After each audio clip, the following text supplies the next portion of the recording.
Ayan, luto na siya mga kaisaw, ang ating ginatang tulingan. O diba?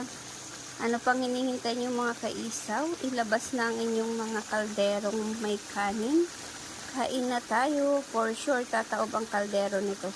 Only rice. Wow, luto na siya. Yan ang gusto ko mga kaisaw, yung ganyan oh. Nagmamantika, yung pinatuyo na talaga siya. So, paano ba yan mga kaisaw? Ang inyong kaisaw ay mukhang mag-a-only rice na naman. Tara, kain na oh, ang sarap. Sarap, bango.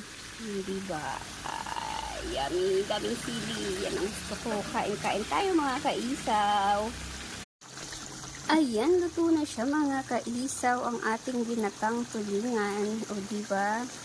Ano pang hinihintay niyo mga kaisaw? Ilabas na ang inyong mga kaldero.